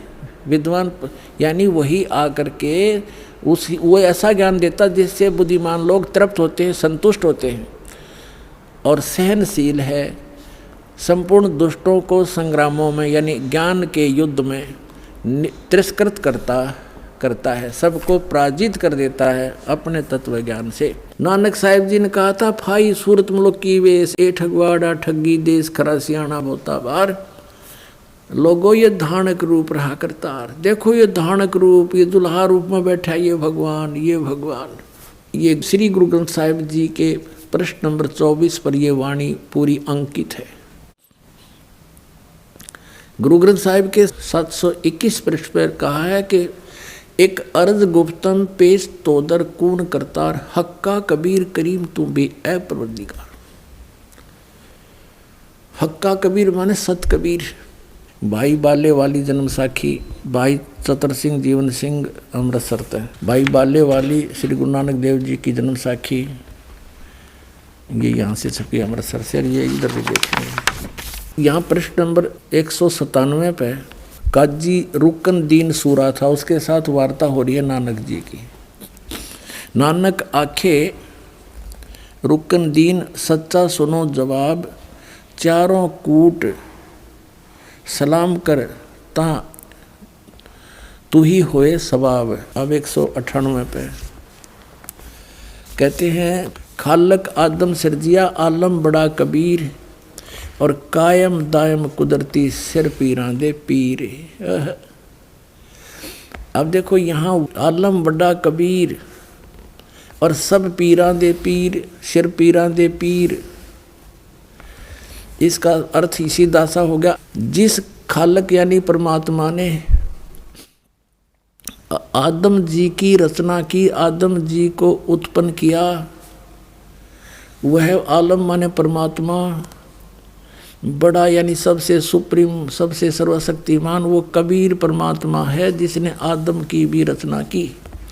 और कायम दायम कुदरती, और वही गुरु रूप में सिर पीरों के पीर, वही गुरु रूप में यहाँ आता है। सजदे करे खुदाई नो आलम बड़ा कबीर। कुरान शरीफ का ज्ञानदाता कहता है कि वो कबीर भगवान है जिसने 6 दिन में सृष्टि रची। ये कुरान शरीफ है, पवित्र कुरान शरीफ, और इसके विषय में लिखा है। कुरान शरीफ से अनुवादित संस्करण, प्रकाशक हैं लखनऊ किताबघर, मौसम बाग, सीतापुर रोड, लखनऊ, यहाँ से छपा। अब हम इसके सूरत फुरकानी 25 पर आते हैं। ये देखिएगा, ये सूरत कुरान शरीफ है और सुरतुल फुरकानी, इसको सूरत बोलते हैं, सुरतुल फुरकानी यानी सूरत फुरकानी 25।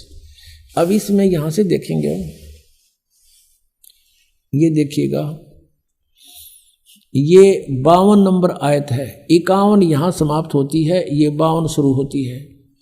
फला तुतियल काफिरन व जाहिदहुम बिही जिहादन कबीरन, ये स्पष्ट लिखा कबीरन। फला तुतियल काफिरन व जाहिदुम बिही जिहादन कबीरन, कबीरन माने कबीर के लिए तू संघर्ष कर।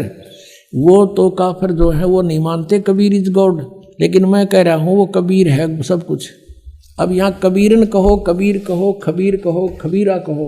अपने आत्माओं, अब क्या सिद्ध हुआ कि परमात्मा मनुष्य सदृश है।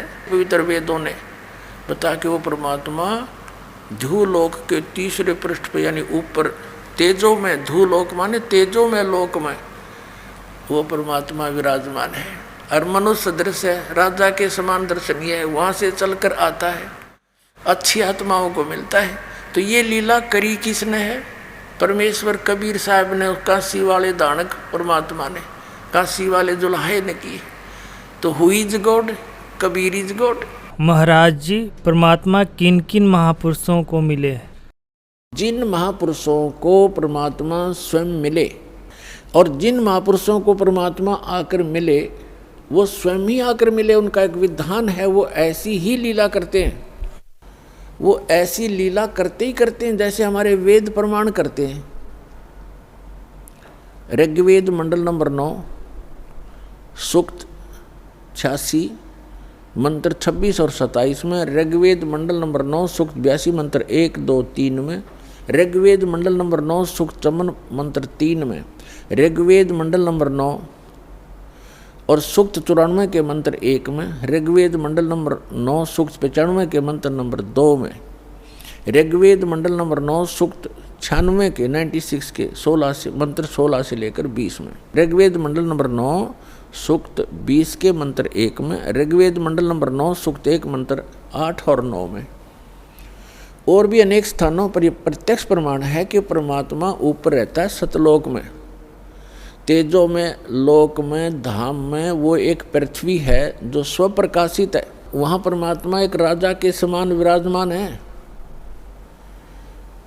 सिंहासन पर यानी तख्त पर, सिंहासन पर कहो, तख्त कहो, जैसे कहते थे ना दिल्ली के तख्त पर बाबर का राज्य इतने वर्ष तक रहा। तख्त माने सिंहासन, गद्दी।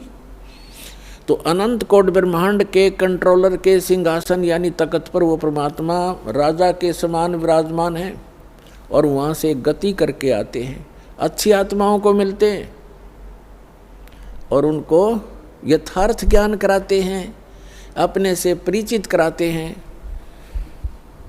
वो लीला कबीर परमात्मा ने, अल्लाहु अकबर ने, सच्चिदानंद घन ब्रह्म ने की है, जो काशी में 120 वर्ष तक जुलाहे की लीला करके सहस्री आए थे, सहस्री चले गए। अपने गुणों के अनुसार वो परमात्मा किन किन महापुरुषों को कलयुग में मिले, जो दास के नोटिस में है, नॉलेज में है। आदरणीय धर्मदास साहिब जी, आदरणीय मलुकदास साहिब जी, आदरणीय दादू साहिब जी, आदरणीय नानक साहिब जी सिख धर्म के प्रवर्तक, आदरणीय गरीबदास साहिब जी गांव छुड़ानी जिला ददर हरियाणा वाले, आदरणीय गीसा दास जी गांव खेखड़ा जिला मेरठ उत्तर प्रदेश वाले, आदरणीय स्वामी रामानंद जी बनारस वाले, काशी वाले। इन महापुरुषों को वो परमात्मा अपनी लीला अनुसार, अपने गुणानुसार मिले और इनको सचखंड लेकर गए। धर्मदास जी को जब सचखंड लेकर गए 3 दिन तक वो अचेत रहे, 3 दिन और 3 रात। ऐसे ही मुलुकदास जी को लेकर गए, वो भी 3 दिन तक अचेत रहे। ऐसे ही नानक जी को लेकर गए, सिख धर्म के प्रवर्तक को, 3 दिन तक वो लापता रहे। उनका शरीर कहीं जंगल में रख दिया, उनकी आत्मा को लेकर परमात्मा सचखंड गए। तीसरे दिन उनको वापस छोड़ा। वहाँ के उपस्थित व्यक्तियों ने सोच लिया था कि ये बेई नदी के अंदर जल में डूब गए हैं नानक जी, क्योंकि डुबकी लगाकर पानी से बाहर नहीं आए थे, स्नान करने के लिए डुबकी लगाई थी, वहाँ से अंतर्ध्यान हो गए थे। इसी प्रकार आदरणीय दादू साहेब जी को परमात्मा लेकर गए थे। 3 दिन तक वो भी अचेत रहे थे, 3 दिन 3 रात, और तीसरे दिन फिर आकर के परमात्मा ने उनकी आत्मा वापस डाल दी थी, वो सचेत हो गए थे। उसके बाद आदरणीय गरीबदास साहिब जी को भी परमात्मा दिन के 10 बजे मिले थे, खेतों में जंगल में गौ चरा रहे थे वहाँ पर, तो वहाँ से लेकर गए थे और उनको उसी दिन शाम को देर रात तक वापस छोड़ दिया था। उनको मृत जान करके चिता पर रख दिया गया था। चिता प्रज्वलित करने से पहले ही परमात्मा ने उनकी आत्मा को प्रवेश कर दिया बॉडी में और एकदम वो खड़े हो गए। इसी प्रकार आदरणीय गीसा दास साहिब जी भी 3 दिन और 3 रात तक ऐसे ही अचेत रहे थे और तीसरे दिन परमात्मा ने उनकी आत्मा को छोड़ा था। तो इसी प्रकार रामानंद जी भी कुछ घंटों तक ही परमात्मा के साथ ऊपर रहे थे, 5-6 घंटा, और फिर उनकी आत्मा को जो वापस छोड़ा तो वो परमात्मा के गवाह बने, साक्षी बने। तो पुण्यात्माओं, उनमें से आदरणीय गरीबदास साहिब जी गांव छुडानी, जिला झज्जर वाले, इनको परमेश्वर ने अपना यथार्थ ज्ञान पुनः दिया। वैसे तो अन्य महापुरुषों को भी बताया, लेकिन उस समय की वाणी जो है बीच में थोड़ी बहुत कोई रह जानी थी, इधर उधर पूरी संग्रहित नहीं हो पानी थी। तो गरीबदास जी के रूप में परमात्मा ने उस प्यारी आत्मा के माध्यम से अपना कंप्लीट ज्ञान दिया। और एक गोपाल दास नाम के एक दादूपंथी संत ने वो लिखी और गरीबदास जी बोला करते थे। ऐसे ही धर्मदास साहिब जी ने लिखी थी, परमेश्वर कबीर जी बोला करते थे।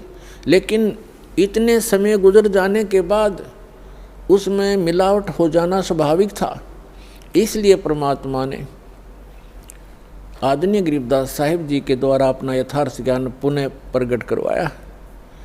और इसका प्रमाण उन्होंने पहले ही बोला था कि 12वां पंथ गरीबदास पंथ होगा और गरीबदास पंथ गरीबदास जी के माध्यम से मेरी वाणी पुनः प्रकट होगी, प्रकाश होगा।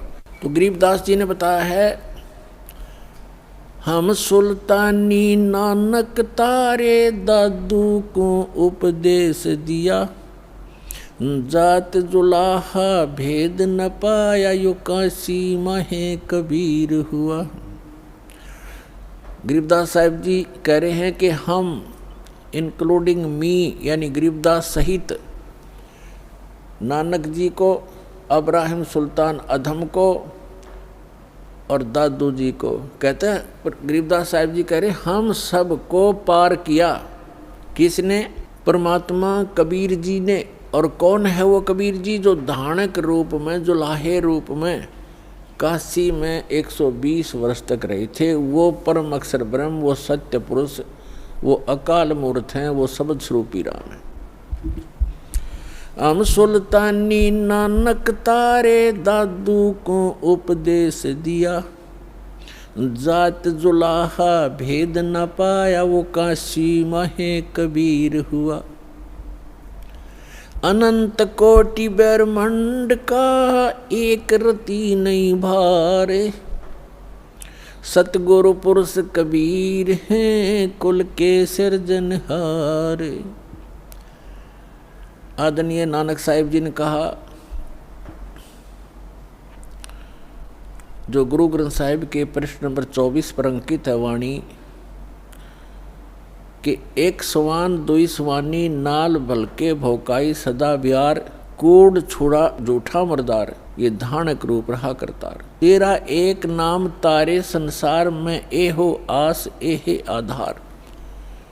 और धानक रूप रहा करतार। फाई सूरत मलुकी वेश, ए ठगवाड़ा ठगी देश, खरा सियाणा भोता भारी, ये धानक रूप रहा करतार। परमात्मा सचखंड में लेकर गए आदरणीय नानक साहिब जी को। फिर परमेश्वर ने उनको बेई नदी के किनारे वापस छोड़ दिया सशरीर। तो उसके बाद परमात्मा ने सचखंड में कहा था कि मैं काशी में रहता हूँ, जुलाहे का काम, दानक का काम करता हूँ, और सतनाम दूंगा, वहाँ आ जाना। सतनाम से मोक्ष होगा बच्चा, और कोई तरीका नहीं। तो नानक साहिब जी एक सुल्तानपुर शहर में एक नवाब के यहाँ मोदी खाने में नौकरी करते थे। वो नौकरी त्याग दी, सच्ची सरकार की नौकरी के लिए चल पड़े। बनारस में पहुँचे, जब देखा जो सचखंड में देखी थी जो सूरत, और वो देखा वहाँ एक जुलाहे के रूप में कपड़ा बुनते हुए, तब कहा था फाई सूरत मुल्क की वेश, ए ठगवाड़ा ठगी देश, खरा सियाणा बहुता बार ये धानक रूप रहा करता रहे। कहा था ये बोली आत्माओं, देखो ये लोगों आओ, ये अपने आप को छुपाए बैठा है, ये ठग है, ये ठगवाड़ा है। प्यार में रो रो कर कह रहे थे, ये बैठा धानक रूप रहा करता और धानक रूप रहा करता। इसी प्रकार दादू साहिब जी ने कहा है कि जिन मुख को निज नाम दिया सोए सतगुर हमार, दादू दूसरा कोई नहीं ये कबीर सिरजनहार। और मुल्कदास जी ने कहा था, जपो रे मन साहेब नाम कबीर, जपो रे मन परमेश्वर नाम कबीर। और फिर कहा है कि दास मलोक सलूक कहत है, खोजो खसम कबीर, जपो रे मन परमेश्वर नाम कबीर। काफ़ी लंबा प्रकरण है, लेकिन हम थोड़ा थोड़ा आपको प्रमाण दे रहे हैं। और आदरणीय धर्मदास जी ने कहा है, आज मोहे दर्शन दियो जी कबीर, आज मोहे दर्शन दियो जी कबीर, सतलोक से चल कर आए, सत्यलोक से चल कर आए, काटन काल की जंजीर, आज मोहे दर्शन दियो जी कबीर, आज मोहे दियो जी कबीर। तो ऐसे इन महापुरुषों ने परमात्मा के गुणगान किए। और गरीबदास साहिब जी कहते हैं, अनंत कोट ब्रह्मांड का एक रति नहीं भार, और सतगुरु पुरुष कबीर हैं ये कुल के सृजनार। के सतलोक से चलकर आए वो परमात्मा, सतलोक से चलकर आए कबीर जी।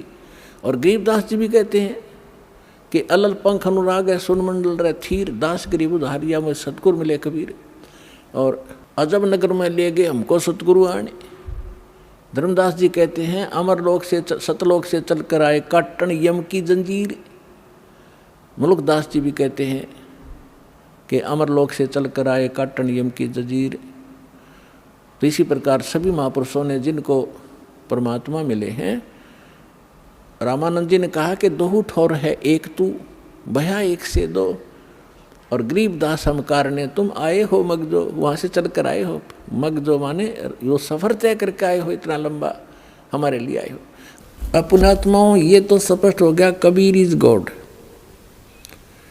सदग्रंथों ने प्रमाणित कर दिया, आँखों देखा इन महापुरुषों ने कर दिया। अब दास को भेजा उस परमात्मा ने, कैसे भेजा है अब प्रमाण देते हैं, वैसे कहने से बात नहीं बनती। यही कबीर सागर है जिसमें परमात्मा कबीर जी स्वयं अपने पुत्र जोगजीत का ज्ञानी, कभी जोगजीत रूप, उसी को ज्ञानी भी कहते हैं। तो क्या बताते हैं, जब जोगजीत का रूप धारण करके ये कभी ज्ञानी रूप धारण कर लेते हैं अपने पुत्र का, आप स्वयं ही आते हैं वो परमात्मा। तो वहाँ जब प्रथम बार आए परमात्मा, ये देखो सबसम वेद बोध, कबीर सागर में सबसम वेद बोध पृष्ठ 121 पे, इसमें क्या लिखा है, निरंजन वचन सतयुग त्रेता द्वापर माही, तीनों युग जीव थोड़े जाही। अब परमात्मा के साथ जो गोष्ठी हुई थी उसका अंश दिखाता हूँ थोड़ा सा। और चौथा युग जब कलयुग आई, तब तब सन जीव बहु जाई, ऐसा वचन हरि मोय दीजय, तब संसार गमन तुम कीजय। अब परमात्मा ज्ञानी वचन रूप बदल का रहे थे मालिक, ज्ञानी रूप में स्वयं कबीर साहब वो पूर्ण परमात्मा। अरे काल प्रपंच पसारा, तीनों युग जीव दुख डारा, जीवन दुख डारा, बिनती तोर लीनी में मानी, मोके ठगे काल अभिमानी। चौथा युग जब कलयुग आई, तब हम अपना वंश पठाएंगे हम अपना वंश। और काल पंथ छूटे नर लोई, काल के पंथ से सब छूटेंगे नर नारी। सकल सृष्टि परवानिक होई, पूरा विश्व इस नाम का उपदेशी होगा, दीक्षित होगा। आह, फिर घर घर देखो बोध विचारा, घर घर देखो बोध विचारा, सतनाम सब ठोर उचारा। इस सतनाम का सब जगह उच्चारण होगा, नाम जाप सबको बताया जाएगा। और 5505 जब ये वचन होगा साचा, कलयुग बीत जाए जब एता, सब जीव परम पुरुष पद चेता। ओए होए होए, हे मालिक। अब स्पष्ट कर दिया परमेश्वर कबीर जी ने कि दर्पदास, मेरी उसकी वार्ता हुई थी, तब मैंने ये जो आज मैं बोल रहा हूँ ना, अपना वंश भेजूंगा, सबको पूरा विश्व नाम लेगा, इस सतनाम का जाप किया करेंगे और सतयुग जैसा माहौल बनेगा ऐसा। तो ये मेरे वचन धर्मदास, जब युग कलयुग 5505 बीत जाएगा तब सच्चे होंगे। तब धर्मदास जी ने कहा, परमात्मा आपने उसको वचन दे दिया और ठीक है, बाप कलयुग में आ भी गए चौथी बार। परमात्मा ने कहा, चारों युगों में आया हूँ मैं, लेकिन उस समय मैं बहुत कम जीवों को समझाया। अब कलयुग में धर्मदास मैं सबको पार करूँगा, जो इस नाम को ग्रहण कर लेगा और मेरे ज्ञान को मान लेगा। तब इस काल ने क्या कहा था वहाँ पर कि जाओ जोग जीत संसारा, जीव न माने कहा तुम्हारा। कहते हैं तेरे नाम से मैं 12 पंथ चलाऊँगा, 12 पंथ करूँ मैं साजा, नाम तुम्हारा ले करूँ आवाजा। इन 12 पंथ नाम जो ले ही, वो हमारे मुख में आन सबोई। और अनेक पंथ चलाऊं, या विद जीवों को भरमाऊं। जाओ जोग जीत संसारा, जीव न माने कहा तुम्हारा। जीव तुम्हारा वचन नहीं माने और हमारी ओढ़ हो बात बखाने, हमारे पक्ष में खड़े होकर तेरे साथ विवाद करेंगे। कलयुग में ऐसा कर दूंगा और तेरे नाम ते, कबीर कबीर के नाम ते सारे गुण गाओगे, कबीर साहब कबीर साहब, और सारे नकली पंथ काल के दूतों से चलवा दूंगा। और जब तू जाएगा या कोई तेरा संदेश वाहक जाएगा सच्चा, तो उसकी कोई नहीं सुनेगा। उस समय सभी कोई देवी देवता पूजन पे, कोई मंदिर तीर्थ के पूजने पे, कोई मंदिर मस्जिद गुरुद्वारों तक सीमित कर दूंगा और तेरे नाम तो कबीर पंथ के नाम से 12 पंथ चला दूंगा। तब कबीर साहब ने सारा कुछ बताया धर्मदास जी को। धर्मदास जी चिंतित हो गए कि हे परमात्मा, एक तरफ तो आप कह रहे हो कि मेरे वंशों को आप पार करोगे, मेरे वंशजों को। हे मालिक, आपकी कोई सुन ही नहीं रहा, आपके साथ कैसी बदतमीजियाँ कर रहे हैं, आपके पत्थर मार रहे हैं, झेरे कुएं में डालकर ऊपर कंकर भर दिया आप में। दाता आप तो समर्थ हो, आप बचे हुए हो। तो दाता आप कह रहे हो कि आगे तो घोर कलयुग आएगा, अभी तक तो इंसानियत शेष है इंसानों में मालिक, भगवान का डर भी है, लेकिन आगे कहो फिर वो पिछली पीढ़ी में पार करोगे तब तो और जुल्म हो जाएगा। तो जब कैसे आगे कैसे पार कर पाओगे आप इन अपने बच्चों को। तब कबीर साहब ने कहा, धर्मदास कलयुग बीतता 5505, जब कलयुग 5505 वर्ष बीत जाएगा, उस दिन मेरा ये बात वचन जो आज मैं तू बोल रहा हूँ और तू सूक्ष्म वेद में लिख रहा है, ये वचन मेरे तब सच्चे होंगे। घर घर में इस ज्ञान का प्रचार होगा। और एक जैसे ये 12 पंथ चलेंगे, 12वां पंथ गरीबदास पंथ होगा और उस गरीबदास का पंथ चल चुका होगा, उसमें मेरी महिमा की वाणी प्रकट होगी गरीबदास जी द्वारा। और गरीबदास जी को मैं वो सही मंत्र दूंगा सारे, और वो लिख देगा ग्रंथ सा अपनी वाणी में, लेकिन वो प्रदान नहीं करेगा किसी को, उसको हम आदेश देंगे। और फिर उस गरीबदास जी का जो पंथ चलेगा, उस गरीबदास वाले पंथ में जब 5505 यानी 5500 के आसपास जो समय निकट होगा पिछली पीढ़ी का, तो उस समय मैं स्वयं आऊँगा मैं स्वयं आऊँगा और इन 12 पंथों को मिटा के एक यथार्थ कबीर पंथ चलाऊँगा। तो परमात्मा ने कहा था कि जो मैं आज बोल रहा हूँ ना, आज तो ये मेरी बात तने धर्मदास किसी को भी नहीं यकीन होगा, और ये उस दिन सत्य हो जाएगी जिस दिन वो समय मेरा निर्धारित जो ठीक रख दी मैंने, यो समय आएगा तब सब सत्य होंगे, सब इसको जो है ग्रहण करेंगे। अब ये निर्णय करना है कि 5505 कब पूरे हुए, अब 2 मिनट में कर लेते हैं, दिखाते हैं आपको। अपने आत्माओं, अपने हिंदू समाज में शंकराचार्यों द्वारा दिए गए ज्ञान को हम ऑथेंटिक मानते हैं। अब उन्हीं के अंदर प्रमाणित करते हैं कि आज कलयुग कितना बीत गया। अब देखिएगा, एक पुस्तक है हिमालय तीर्थ, और इसके कौन है संपादक, JP नंबूरी, उप मुख्य कार्य अधिकारी श्री बद्रीनाथ केदारनाथ मंदिर समिति। अर्थात कलयुग के 3000 वर्ष व्यतीत होने पर बौद्ध मीमांसकों के मत पर विजय प्राप्ति के लिए शंकर यति के रूप में आविर्भूत होंगे। यानी शंकराचार्य का जन्म जब कलयुग 3000 वर्ष बीत जाएगा तब होगा, ये इनका भविष्यवाणी थी। और ये कब हुआ? ईसा मसीह जी से 508 वर्ष पहले आदि शंकराचार्य जी का जन्म हुआ। देखिएगा, ये पुस्तक है ज्योतिर्मय ज्योतिर्मठ, और ये कहाँ से छपी है? ज्योतिर्मय ज्योतिर्मठ। अच्छा, यहाँ पर क्या लिखा है? आदि गुरु शंकराचार्य का संक्षिप्त जीवन परिचय। हम थोड़ा सा पढ़ेंगे अपने मतलब का।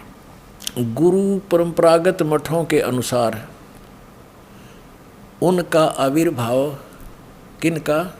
आदि शंकराचार्य का आविर्भाव काल ईसा पूर्व 508 या 476 वर्ष माना जाता है।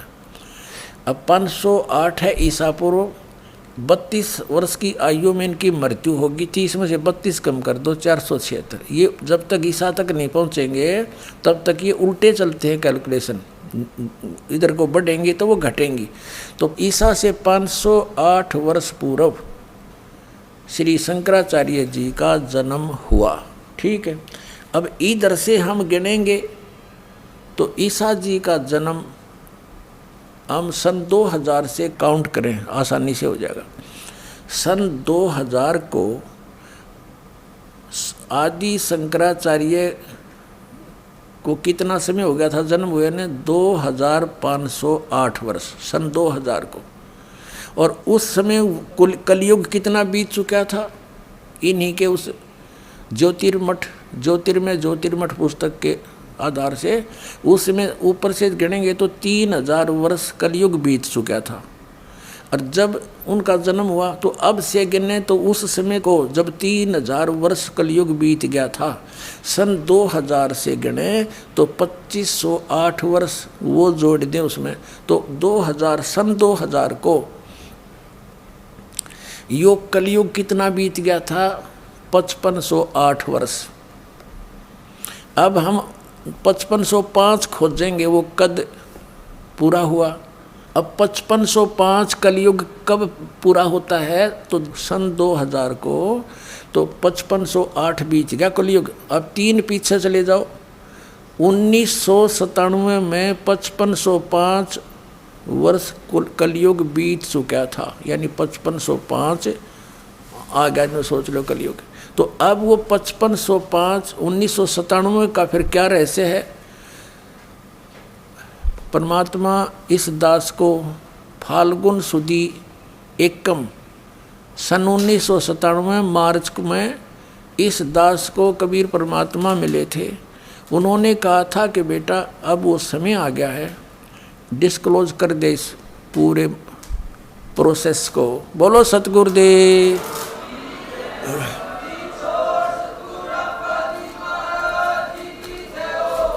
तो अब 1997 में दास को मिला था, तो उन्होंने कहा था अभी मेरे मिलने का समय तो डिस्क्लोज ना करिए कि मैं तुझे मिला हूँ, ये अभी बताना नहीं, कुछ दिन रहस्य रखना फिर बताना।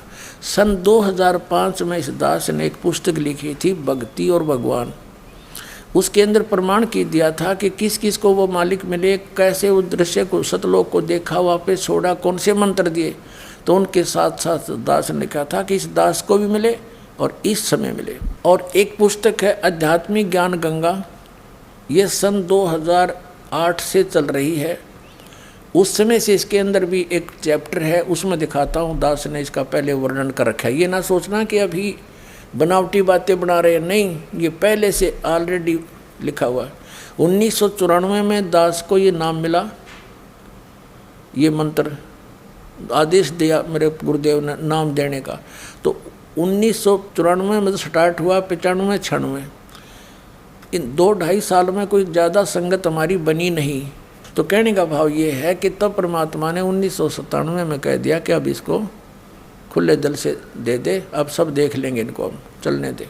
अब देखो, ये आध्यात्मिक ज्ञान गंगा है पुस्तक, ये आपको पढ़ने को मिलती है, यहाँ से ले सकते हो।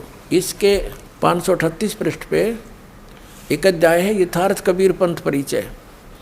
यहाँ नीचे है, मुझ रामपाल दास को परमेश्वर कबीर साहिब जी संवत 2054 फाल्गुन मास शुक्ल एकम पक्ष एकम मार्च 1997 को दिन के 10 बजे मिले थे तथा सार शब्द की वास्तविकता तथा संगत को दान करने का सही समय का संकेत देकर अंतर ध्यान हो गए थे। इसको अगले आदेश तक रहस्य युक्त रखने का आदेश दिया था। किसको? कि मैं तुझे मिला हूँ, अभी ना बताना, कुछ दिन किसी का यकीन नहीं होगा, तू झूठा पड़ेगा। तो दास ने फिर लिख दिया, फिर आगे लिख दिया, विशेष किसी को 10 बताया नहीं, लेकिन ये आज क्लियर होना था 2012 में। इसमें डूंडा पाटेगा, पूरे विश्व में तहलका मचेगा, सत्यज्ञान एक ही रह जाए, कबीर भगवान का। पुण्यात्माओं त्यागो उनको, और इतने प्रमाण दे दिए, दास को भेज रखा परम पिता ने खुल्लम खुल्ला का। ये दास पूरी पृथ्वी पर ज्ञान नहीं जो इस दास के पास है, और अपना कल्याण कराओ। बोलो सतगुरुदेव।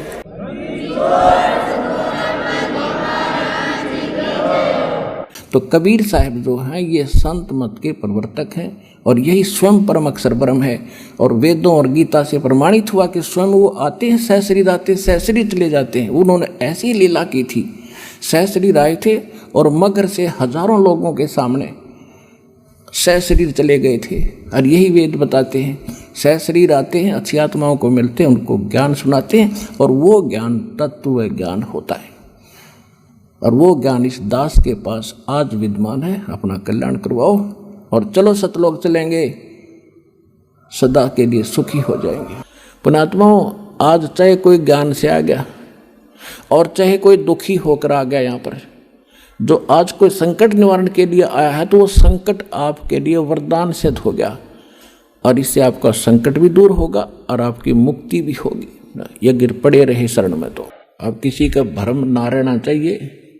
देखो, एक 1000 का नोट है, उस पर लिखा है कि मैं धारक को 1000 रुपये देने का वायदा करता हूं। दास पे लिखा नहीं है, दास बोल सकता है कि मैं उपासक को सर्व सुख और पूरा कंप्लीट मोक्ष देने का वायदा करता हूं जब नियम रहोगे तो।